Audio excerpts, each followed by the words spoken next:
승무패 34회차 현미경 부석 2부 첫 번째 경기는 8번 경기로 들어온 이와타와 후쿠오카의 경기입니다. 저는 이와타의 단통 패배로 가보도록 하겠습니다. 폴더스에 여유가 있으신 분들은 무승부를 꼭 가져가시기 바랍니다. 통계적인 부분은 화면을 멈추셔서 확인을 해 주시기 바랍니다.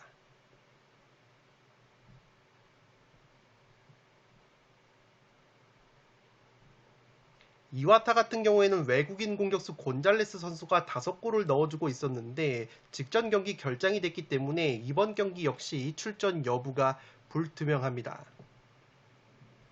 후쿠오카는 주전급 부상 자원은 없을 것으로 생각이 됩니다.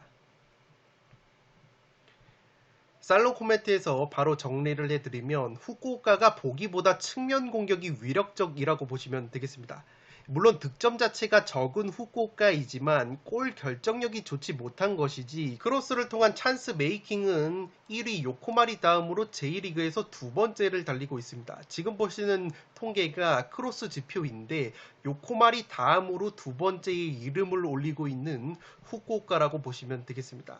직전 도쿄전에서도 측면 크로스로 선제골을 만들었었던 후쿠오카인데 제가 측면 공격을 강조하는 이유는 이와타 같은 경우에는 수비 상황에서 측면 크로스 패턴으로 실점이 무려 12골로 제1리그에서 측면 크로스 실점이 가장 많은 팀이라고 보시면 되겠습니다. 따라서 후쿠오카의 측면 공격이 위력을 발휘할 가능성이 높아 보이기 때문에 후쿠오카 사이드가 유력하지 않나 싶습니다. 또한 이와타의 최전방에서 가장 많은 골을 넣어주고 있었던 파비안 곤잘레스 선수가 출전 여부가 불투명하고 사실 경기력적으로는 아주 팽팽한 느낌이 드는 매치인데 굳이 원정 후쿠오카에게 정배당이 주어졌고 현재 투표율은 정배당인 후쿠오카가 낮은 상황이라고 보시면 되겠습니다. 마치 지지난 승무패 32회차 교토상과 쇼난의 경기가 원정 쇼난이 정배당을 받았는데 투표율은 역배당을 받았었던 느낌이랑 상당히 비슷하고 당시에도 쇼난의 승리가 나오면서 정배당을 받은 팀이 승리를 거뒀다고 보시면 되겠습니다. 이번 34회차에서 이 경기랑 비슷한 배당이 인천과 수원FC인데 인천이 홈에서 정배당을 받았지만 투표율은 역배당인 수원이 더 높은 상황이라고 보시면 되겠습니다. 그런데 이 경기 같은 경우에는 경기력적으로 수원 사이드가 맞는 듯한 느낌이 들고 있기 때문에 두 경기 모두 그렇게 정배당을 받은 팀이 승리를 거두지는 못할 것으로 판단이 되기 때문에 저는 이 경기를 꺾어보도록 하겠습니다. 양팀의 무자비 면모와 후쿠오카에 떨어지는 원정 성적까지 고려를 한다면 무승부도 충분히 가져갈 만한 매치라고 생각이 되기 때문에 8번 경기는 이와타의 단통 패배로 가지만 폴더스의 여유가 있으신 분들은 무승부까지 가져가실 것을 추천드리도록 하겠습니다. 9번 경기는 쇼난과 간바 오사카의 경기인데 쇼난의 단통 패배로 가보도록 하겠습니다. 통계적인 부분은 화면을 멈추셔서 확인을 해 주시기 바랍니다.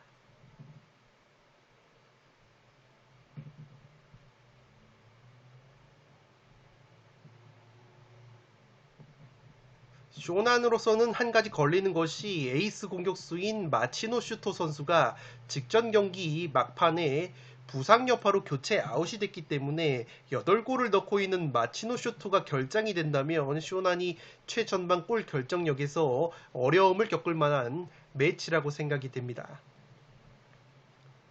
최근에 쇼난 같은 경우에는 제1리그 경기에서 4승 1무 1패 좋은 흐름을 보여주고 있고 간바 같은 경우에는 직전 우라와 레즈와의 홈 경기에서 극장 페널티킥을 내주면서 아쉽게 무승부에 그쳤습니다. 살롱 코멘트에서 정리를 해드리면 쇼난의 에이스 공격수 마치노 슈토 선수의 출전 여부가 관건이라고 보시면 되겠습니다. 마치노 슈토가 직전 나고야전에서 경기 막판에 발목 쪽 부상을 당하면서 교체 아웃이 됐기 때문에 이 쇼난의 대부분의 골을 넣고 있는 이 마치노 선수가 결장이 된다면 쇼난의 기세가 한풀 꺾일 가능성이 있어 보입니다. 간바 같은 경우에는 직전 우라 레즈를 상대로 경기 내용 자체는 좋았는데 막판에 페널티킥을 내주면서 아쉽게 무승부에 그쳤습니다. 지난 산프 1호전 승리 이후에 확실히 경기력이 올라온 듯한 간바 오사카인데, 간바 오사카가 세트피스 수비력이 J리그에서 가장 좋은 팀 중에 하나이고, 공격 상황에서 쇼난이 수비적인 약점이 있는 측면 크로스와 세트피스로 주로 득점을 하고 있다는 점에서 충분히 간바 오사카가 쇼난을 상대로 승점을 따낼 만한 매치라고 생각이 됩니다. 패턴적으로 쇼난이 리그 2연무가 없었다는 점에서 직전 경기 무승부를 캤다는 부분이 있기 때문에 투표율이 낮은 간바 쪽으로 꺾어볼 만한 매치라고 생각이 됩니다. 물론 쇼난 같은 경우에도 이 마치노 슈토 선수가 출전이 가능하다면 충분히 무승부 이상의 경기 결과를 얻어낼 만한 매치라고 생각은 되는데, 마치노 슈토 선수가 나오지 못한다는 가정하에 9번 경기는 쇼난의 단통 패배로 가보도록 하겠습니다.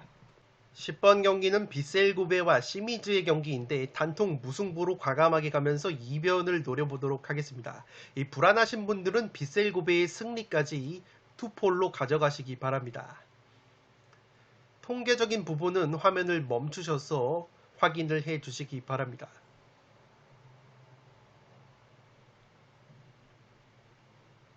양팀 같은 경우에는 주전급 자원에 부상 이탈은 없을 것으로 생각이 되고, 비셀고베는 아직까지 무고사 선수가 언제 합류할지는 미지수라고 보시면 되겠습니다.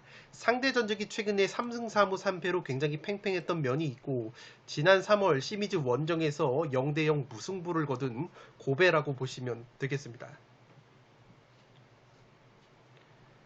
살롱 코멘트에서 정리를 해드리면, 개인적으로 비셀고베 쪽으로 투표율이 너무 몰린 느낌이 있습니다. 최근에 시미즈가 감독 교체 이후에 경기력 자체가 나쁘지 않고, 외국인 주포 공격수인 티아고 산타나 선수가 골 감각이 나쁘지가 않습니다. 3경기에서 2골 2도움으로 맹활약을 하고 있는 티아고 산타나인데, 한 가지 걸리는 것은 이 티아고 산타나라는 선수가 리그에서 5골을 넣었는데 그 5골이 모두 홈 경기에서 넣은 골이고, 원정에서는 아직까지 침묵을 하고 있다는 점은 비셀고베에게 웃어주는 요소라고 보시면 되겠습니다.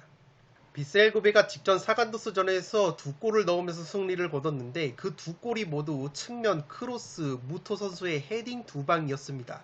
시미즈 같은 경우에는 측면 크로스로 가장 많은 실점을 하고 있는 팀이기 때문에 측면 공격이 살아난 비셀고베가 측면에서 재미를 볼 만한 매치라고 생각이 됩니다. 다만 시미즈가 원정에서 수비력과 성적이 좋다는 점과 최근 고베와의 상대 전적 자체가 팽팽하다는 점, 올 시즌 고베가 패턴적으로 리그 2연승이 없었다는 점까지 고려를 하면 충분히 무승부 정도의 이변을 노려볼 수 있는 경기라고 생각이 됩니다. 이 폴더스의 여유가 있다면 원정에서 득점력이 약한 티아고 산타나가 걸리는 부분이 있기 때문에 비셀고베의 승리까지 추천을 드리는데, 우리나라 같은 경우에도 K리그 수원FC 이승우, 대구FC 고재현 같이 유독 홈에서만 골을 넣고 원정에서 골을 못 넣는 선수들은 원정에서 득점력이 저조한 부분이 있기 때문에 충분히 티아고 산타나 역시 원정에서 침묵을 할 가능성이 있기 때문에 비셀고베의 승리까지 폴더스가 여유가 있으시다면 가져가실 것을 추천드리면서 저는 10번 경기는 과감하게 단통 무승부로 가보도록 하겠습니다. 11번 경기는 수원 삼성과 대구의 경기인데 승패로 가르면서 이변을 노려보도록 하겠습니다. 통계적인 부분은 화면을 멈추셔서 확인을 해 주시기 바랍니다.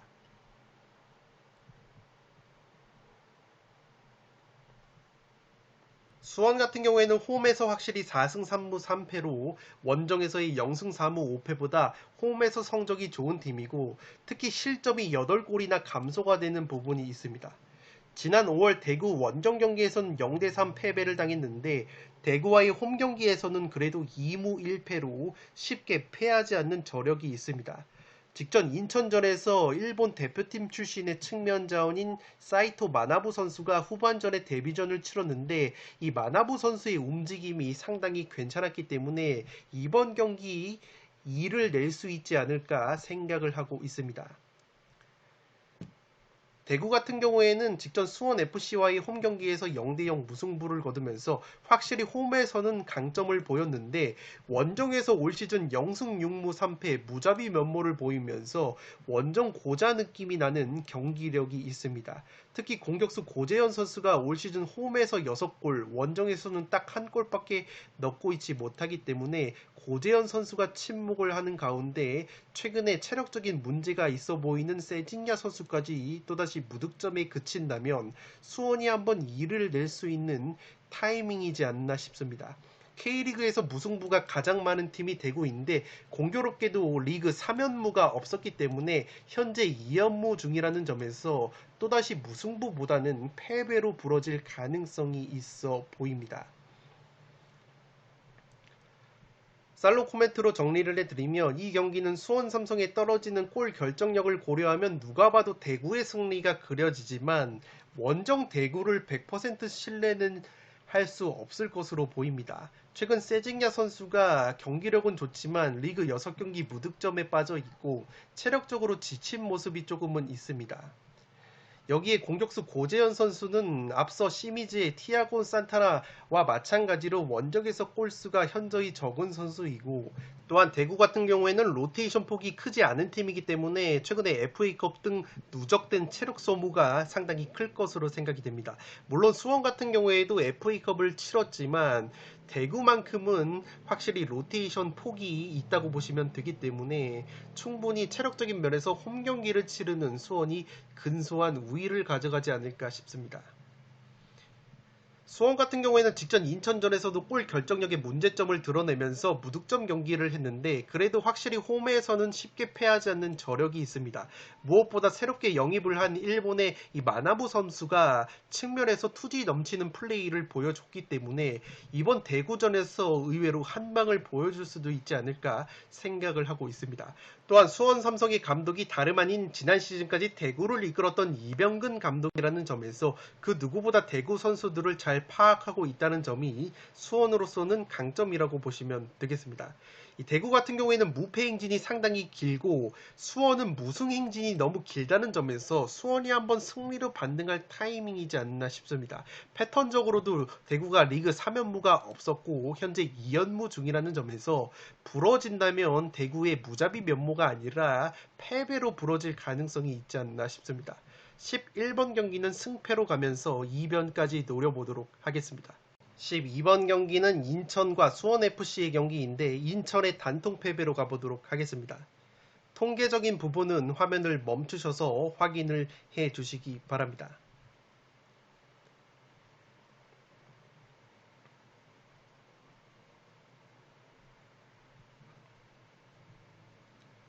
살로 코멘트로 바로 정리를 해드리면 이 경기는 최전방 공격 퀄리티에 있어서 라스, 이승우, 무릴로 같이 한방이 있는 수원FC가 유리할 것으로 생각이 됩니다. 다만 인천이 수비력이 원체 탄탄한 팀이고 실제 수원 같은 경우에는 원정에서 공격력이 훨씬 떨어지는 부분이 있습니다. 여기에 이승우 선수가 지난 대구 원정에서도 그랬듯이 확실히 원정 경기에서는 홈 경기만큼 힘을 쓰지 못하는 모습이 있기 때문에 의외로 인천의 수비를 뚫어냄에 있어서 고전할 만한 매치라고 생각이 됩니다. 인천 같은 경우에는 직전 수원전에서 확실히 무고사 선수의 공백이 느껴졌는데 골 결정력에서 상당히 아쉬움을 드러냈기 때문에 수원FC가 원정에서는 공격력은 떨어지지만 수비력은 올라간다는 점에서 인천 역시 수원FC의 수비를 뚫기에는 어렵지 않나 싶습니다. 한 가지 수상한 점이 있는 것이 현재 역배당을 받은 수원FC 쪽으로 투표율이 몰렸을 정도로 이 모두가 경기력적으로는 수원FC가 더 낫다고 뻔히 보이는 경기인데 배당은 인천 쪽에 승무, 정배당을 줬다는 것은 수원FC의 원정 경기력과 떨어지는 공격력 그리고 인천의 탄탄한 수비력을 고려한 배당 같습니다. 따라서 수원FC 승리를 덥석 물기에는 너무 뻔한 답안지인 것 같고 그래서 무승부를 가져가려고 했는데 양팀 모두 패턴적으로 현재 최다 무승부를 캐고 있습니다. 수원FC는 올 시즌 리그 2연무가 없었는데 현재 1무 중이고 인천 같은 경우에는 올 시즌 리그 3연무가 없었는데 현재 2연무 중이라는 점에서 패턴적으로 봤을 때도 무승부를 가져가기에는 조금은 꺼림직한 면이 있습니다. 그렇다고 인천의 승리로 가기에는 인천에 떨어지는 골 결정력을 신뢰할 수도 없기 때문에 공격적으로 나은 수원FC 쪽으로 가는 것이 맞다고 보여집니다. 수원FC가 원정에서는 오히려 수비력이 살아난다고 말씀을 드렸고 인천의 공격력으로는 뚫어내기에 힘들 것으로 생각이 되기 때문에 여기에 인천의 핵심 미드필더 김도혁과 여름이 부상 여파로 출전 여부가 불투명하다는 점에서 베테랑 미드필더 이명주 선수의 체력 과부하까지 우려가 되는 인천이기 때문에 수원FC 쪽의 경기력을 믿어보도록 하겠습니다. 12번 경기는 인천의 단통 패배로 가보도록 하겠습니다. 13번 경기는 우라레즈와 교토상가의 경기인데 단통 무승부로 가면서 과감하게 이변을 노려보도록 하겠습니다. 폴더스에 여유가 있으신 분들은 홈팀 우라와의 승리까지 받쳐보실 것을 추천드리도록 하겠습니다. 통계적인 부분은 화면을 멈추셔서 확인을 해 주시기 바랍니다.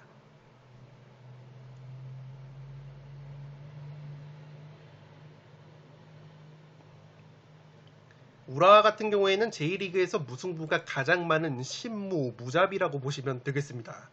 지난 2월 교토상가와의 개막전에서 0대1로 패배를 당했던 우라레즈이고 교토상가 같은 경우에는 직전 삿포로와의 홈경기에서 2대1 승리를 거두면서 분위기 반전에 성공을 했습니다. 주포 공격수 피터 우타카가 리그 10경기 만에 득점포를 재가동한 것 역시 고무적이라고 할 수 있겠습니다. 살롱 코멘트에서 바로 정리를 해드리면 이 경기는 배당적으로나 우라와의 홈발 체급을 고려하면 우라레즈 쪽으로 몰리는 게 당연한데 최근 우라레즈를 보면 꾸역승 꾸역무가 많습니다. 물론 홈에서 공격력이 폭발적으로 증가하는 우라레즈이지만 올 시즌 J리그에서 10무승부로 무승부가 가장 많은 팀이고 7연속 무승부까지 찍었던 대표 무잡이라고 보시면 되겠습니다. 그리고 여전히 우라와의 주포 공격수 주커 선수가 부상 여파로 출전 여부가 불투명하기 때문에 오히려 최전방 골 결정력 한 방은 피터 우타카를 보유한 교토상가가 전혀 밀리지 않는 느낌이라고 보시면 되겠습니다. 최근 피터 우타카 선수가 무득점 행진이 길었는데 직전 삿포로전에서 리그 10경기 만에 득점포를 재가동을 했고 상대 골키퍼 퇴장까지 유도를 하면서 경기력이 살아난 부분이 있습니다. 여기에 공교롭게도 지난 2월 교토상가가 우라레즈를 상대로 개막전 홈경기 1대0 승리를 거뒀을 때도 결승골을 넣었던 선수가 다름 아닌 피터 우타카이기 때문에 때마침 부활에 성공을 한 피터 우타카라고 보시면 되겠습니다. 교토상가가 최근 원정에서 5경기 승리가 없지만 4패 중에서 3패가 가시마, 요코마리, 산프이로 같이 상위권 홈 깡패팀들과의 경기들이었기 때문에 정상 참작이 어느 정도 가능하지 않을까 싶습니다. 다만 교토의 승리는 힘들어 보이는 것이 교토 역시의 핵심 왼쪽 측면 자원인 마츠사 선수가 최근에 결장되고 있기 때문에 측면 공격이 약화가 된 부분이 있습니다. 우라가 강점인 세트피스로 한방, 교토가 피터 오타카의 결정력으로 한방을 보여주면서 1대1 정도의 무승부가 그려지는 매치이고 불안하신 분들은 우라와 레즈의 홈발과 최근 무패 행진의 상승세, 홈에서 상승하는 공격력을 근거로 해서 우라와의 승리까지 가져가실 것을 추천드리도록 하겠습니다. 13번 경기는 단통 무승부로 과감하게 가보도록 하겠습니다. 마지막 경기는 서울과 전북의 전설 더비인데 서울의 단통 패배로 가보도록 하겠습니다. 통계적인 부분은 화면을 멈추셔서 확인을 해 주시기 바랍니다.